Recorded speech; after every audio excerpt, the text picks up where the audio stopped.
Току-що гледах филма Ant-Man и усата Квантомания и мога да кажа, че задължително трябва да отидете да го гледате на големия екран, защото е първият филм от петата фаза на Марвел и ефектите не са толкова зле, колкото се описват. Така че трябва да го гледате, но за повечето неща, които искам да кажа, ще ги чуете съвсем след малко.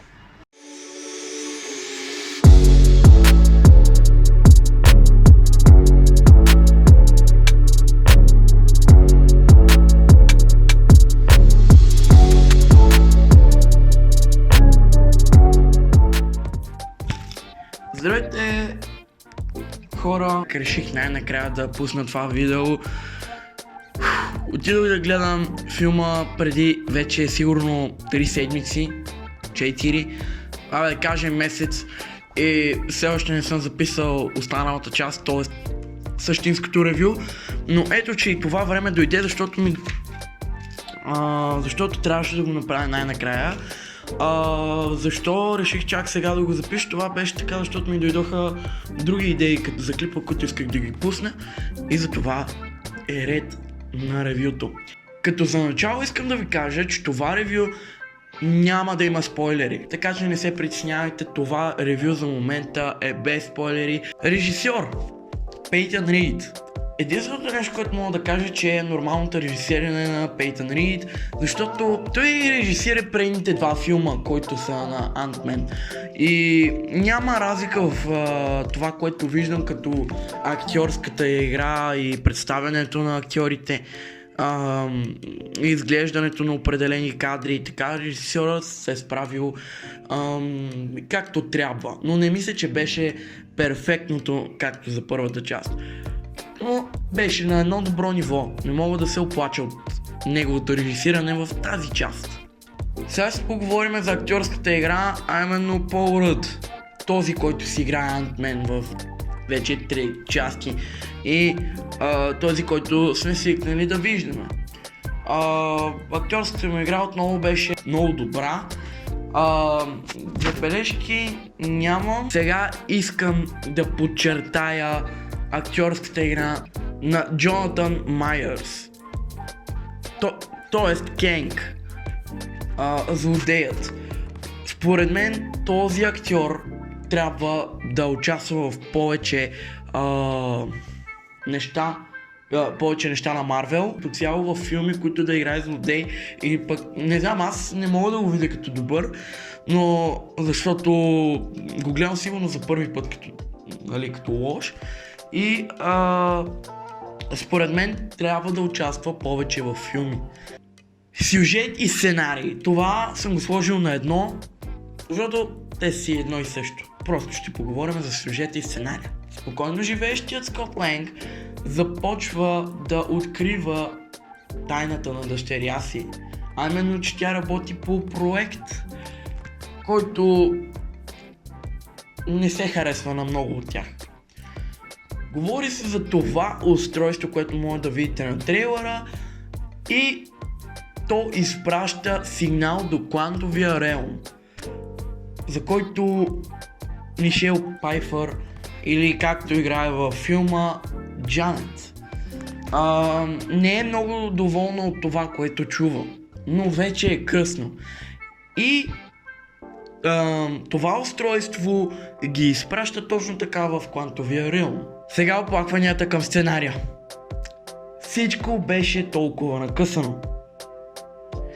Не мога да разбера как разказваш история за такъв огромен свят в рамките на 2 часа. Да, според мен това трябваше да бъде направено на сериал, или трябваше да бъде малко по-дълго. Всичко беше разпрас, бум, край. И ти си някакъв, добре, какво става? Нямаш излишни неща, директно главни неща, главни идеи, които трябва да се разкажат в филма. Абсолютно нищо странично, което малко прецаква цялостната идея на филма, според мен. Да се разгледа светът, да се разбере на къде може да се отиде повече, И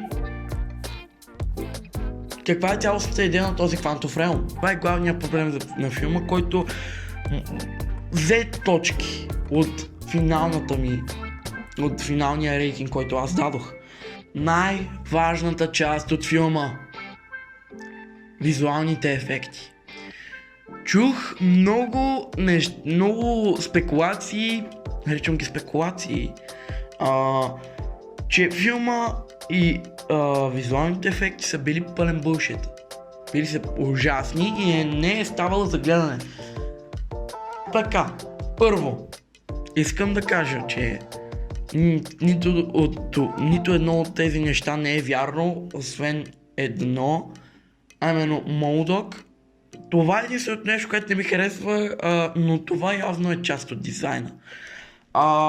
Имаше много малки мънички моменти, в които филма изглеждаше леко като Star Wars и някои от ефектите малко се разпадаха. Но това бяха ето толкова от тях. Като искам да кажа, че за филм, който 98% се разказва в визуални ефекти, те са на ниво. Сега е време да си кажа финалната оценка за Ant-Man and the Wasp: Quantumania. Финалната ми оценка за филма е 8 от 10. Сега някои от вас са шокирани за тази оценка на филма, но на мен ми хареса цялостната идея, визуалните ефекти и това, което видях. Това е моето мнение. Според мен, все още си държа на думите, че ако този филм е почти задължителен за гледане на големия екран, защото е първият филм от петата фаза на Марвел. Това е ключова фаза, колкото гледам от бъдещи филми, които ще излизат в тази фаза, така че не трябва да пропускате. Ако сте Марвел фен, не пропускайте бъдещи филми, нито пък този. Който иска може да си го изчака да излезне в онлайн някъде, си го изтегли, но според мен това трябва да бъде видяно на 3D, защото е супер готино. И музиката, между другото, забравих да кажа за музиката беше на пак горе-долу като актьорската игра на Каси Ланг. Това е което исках да кажа по филма. Не мисля, че оценката за мен е пресилена, по-скоро критиците са твърде критични за филма. Може би са очаквали твърде много и са получили не това, което са очаквали. Но аз съм приятно изненадан от Марвел, което е браво.